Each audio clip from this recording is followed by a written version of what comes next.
A primeira metade do livro de Êxodo conta a história do antigo Israel sendo resgatado da escravidão. E quando as pessoas dizem a história do Êxodo, esses são os capítulos aos quais se referem. Mas o livro tem uma segunda metade, na qual Moisés entrega os 10 mandamentos a Israel, junto com instruções para a construção de uma tenda sagrada. E o que conecta essas duas metades é essa história crucial. O povo de Israel está no meio do nada e acaba ao pé desse monte chamado Sinai. Aqui a presença de Deus desce dramaticamente sob a forma de uma violenta nuvem de tempestade. Mas vamos parar por um segundo e falar sobre esse conceito da presença de Deus, porque ele é muito importante para o resto do livro. No início da Bíblia, no Jardim do Éden, a humanidade estava na presença de Deus. Eles tinham essa relação próxima com ele e isso era bom. Mas a humanidade se rebela e a relação é rompida e o acesso à presença de Deus é perdido. Mas Deus prometeu a Abraão que ele restauraria a sua bênção para todas as nações. E isso inclui essa restauração do relacionamento e do acesso à presença de Deus. Então no Sinai a presença de Deus agora está aqui diante deles e na verdade é algo assustador. Ele está aqui para convidar Israel a essa relação única e próxima com ele.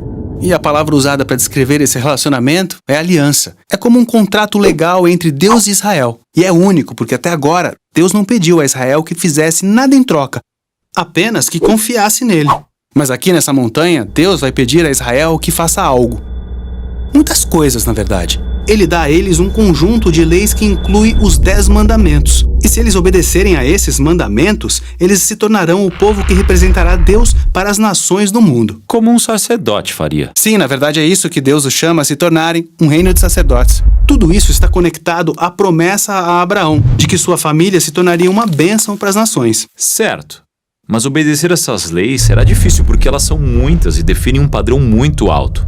Mas se você parar para pensar, se alguém no mundo deveria ser capaz de fazer isso, são essas pessoas que experimentaram a graça e o poder de Deus em primeira mão quando Ele os livrou da escravidão. Eles concordam em obedecer aos termos, mas depois se recusam a entrar na presença de Deus porque ainda é, um pouco assustador. E como o povo não vai subir, Moisés sobe o monte sozinho para se encontrar com Deus. Mas Deus ainda quer estar com todo o seu povo, e então ele diz: tudo bem, se o povo não vem a mim, eu vou descer essa montanha para estar com todos vocês. E é por isso que ele ordena que Moisés construa esta tenda elaborada como um lugar onde a presença de Deus pode estar no meio de seu povo.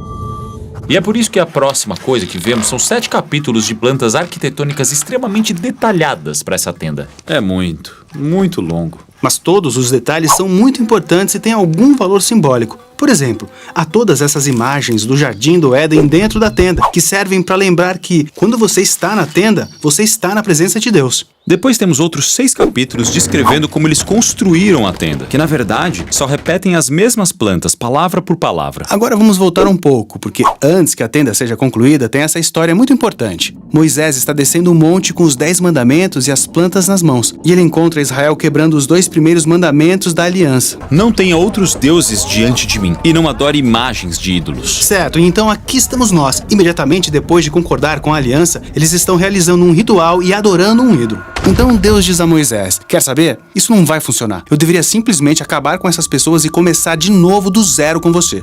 Mas Moisés lembra a Deus da sua promessa a Abraão e implora que ele os poupe, o que é uma conversa muito estranha.